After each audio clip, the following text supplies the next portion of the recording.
Hello everyone. In this video, I'm going to be discussing the role of labor unions and their decline and their consequential impact on the American economy and society. Labor unions started forming in the United States beginning at the turn of the 20th century. What labor unions were for were supposed to represent the interests of workers against the employers. And not all unions at the time were successful because they couldn't unionize enough workers, or some of them were just flat out corrupt.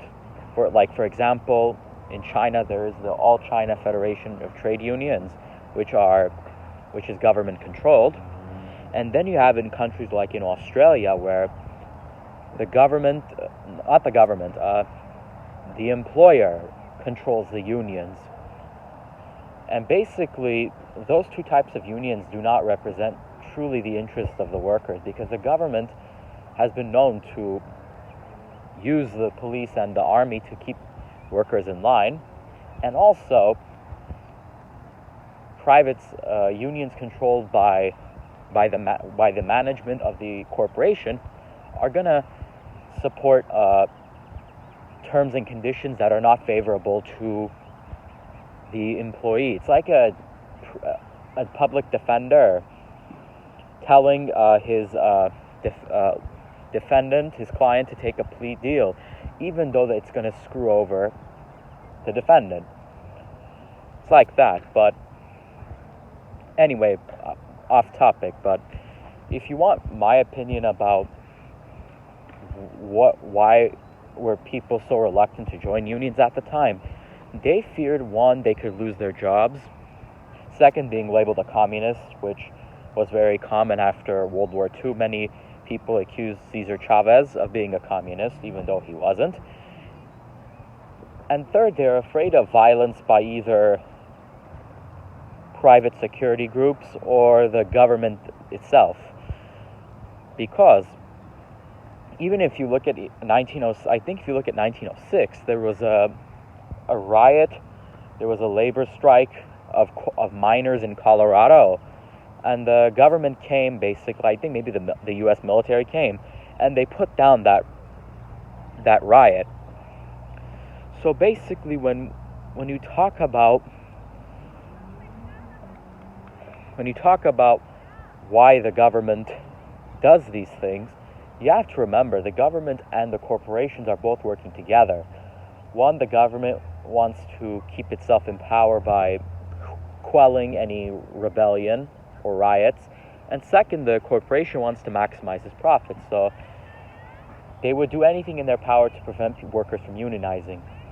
But beginning during pre-World War II, like the 1930s, unions started gaining power, such as the United Auto Workers, which comprised of workers of the big three, GM, Ford, and Chrysler, and also other unions like the AFL-CIO, the SEIU, which is for the service sector, the Screen Actors Guild, you could consider, the Communications Workers of America, the United Farm Workers, which came during the 60s, and other things like that. So basically, labor unions, in their fundamental objective is to support the workers by negotiating better pay and working conditions on behalf of the workers against the excesses of management and corporate bosses. Basically, labor unions were a check against encroaching corporate control over workers. And also they made sure workers had a say in the company's decisions, their labor, give me a minute, over the means of production to a certain extent. Because unions are supposed to, by their fundamental nature, support the workers and their interests, not the employer. But basically what happened was you started seeing, even in 1948, there was a law was passed called the Taft-Hartley Act. And basically what the Taft-Hartley Act did was it restricted the political power and organizing methods of labor unions. Basically, they weakened them because of fears of communist rebellion and things like that. And that's why the law was passed. And at the time, I think during 1950, I think very few states, I think maybe a handful, 5 or a dozen or so, half a dozen, had right-to-work laws.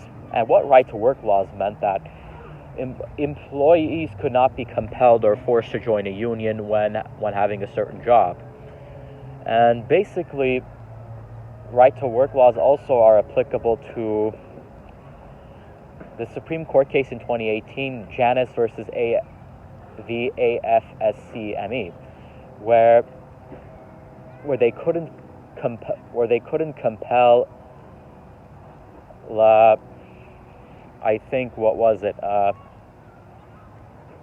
employees to donate to political campaigns of unions.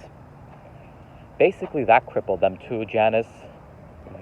The Janus decision. And also, if you've ever noticed, why a lot of auto companies, particularly foreign car auto manufacturers, they're putting their factories in the South?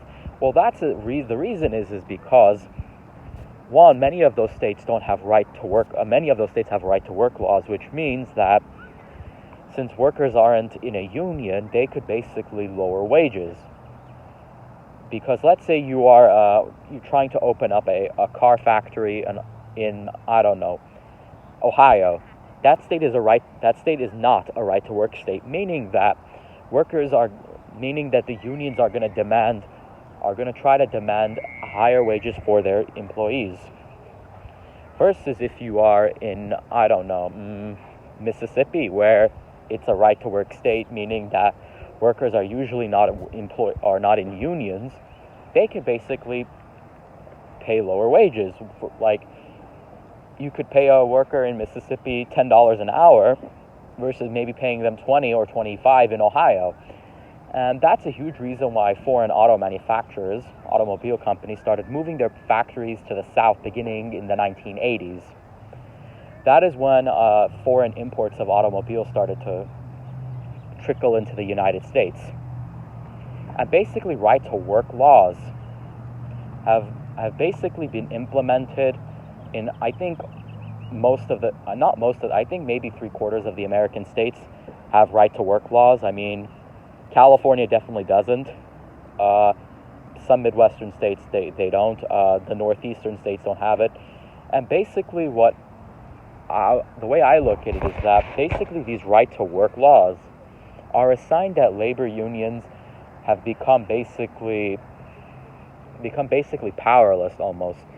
Because if you look at it, I think during the early 90s, I think membership in labor unions was about 22% of the workforce. Now it's only 10%. It's around 10% as of the latest report in 2011. Basically, a couple of things have happened. One thing that people fail to consider is NAFTA, which after the passage, many companies started moving their factories to Mexico. And basically those workers who were part of the UAW lost their jobs and couldn't pay union dues. Thus, basically deindustrialization caused the decline of union membership, because people didn't have jobs in the first place. Then why would you be in a union? And also when people lost their jobs, they mostly went to the retail sector, service sector. They didn't get jobs in technology, healthcare, media. Some even are working in the oil industry or agriculture. Look at the fracking boom in North Dakota. But I'm getting off topic again. Basically, the decline of unions could be attributed to the Taft-Hartley Act, deindustrialization. That's true. I mean, and also right-to-work laws. Taft-Hartley basically weakened the power of labor unions. Deindustrialization meant that unions couldn't get their dues because because jobs were being outsourced. And also, right-to-work laws meant that unions could not force employees to be members.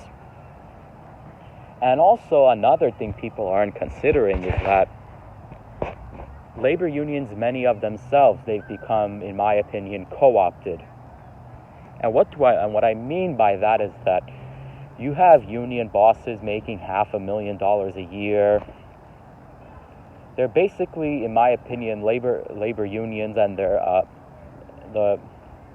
heads have become too close with the management, basically. So basically, they're supporting labor contracts that are not beneficial to the employee. And basically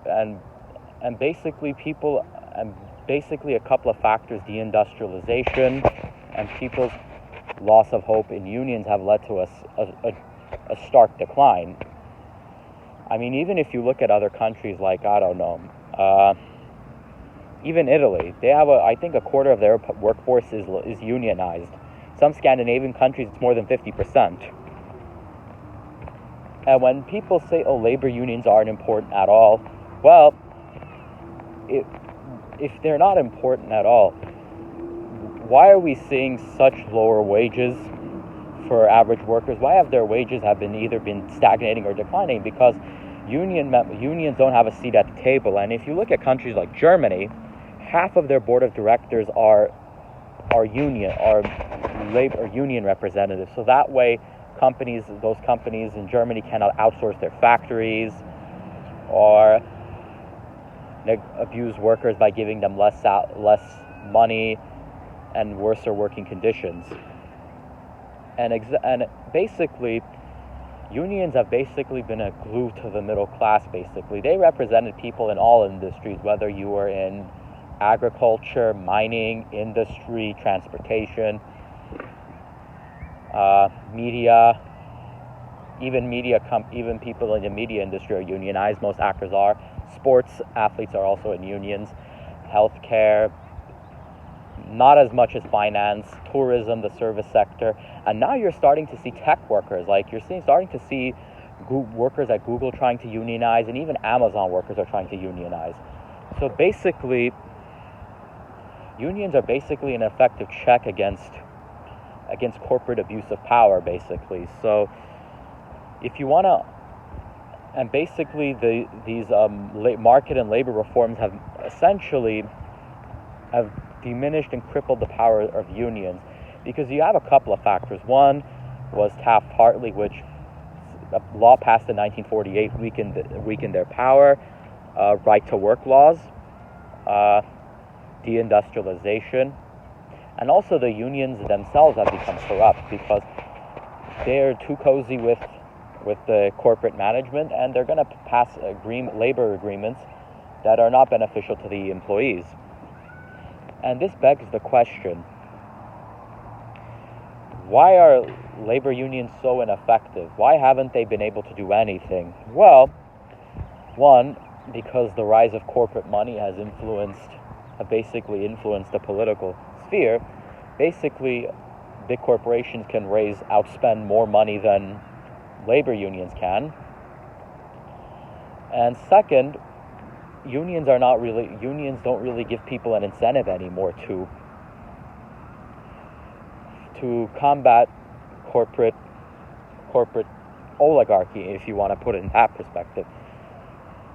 Because their unions need to be there, but they need to do their job. I mean, basically, my view is that there's going to be labor unions, but they'll exist, but they don't have any function. It's like basically having an institution that doesn't really do anything. I mean, unions are basically becoming in many ways redundant because of globalization, neoliberalism, and just flat out corruption within the union ranks. Well, take care, guys, and have a good day.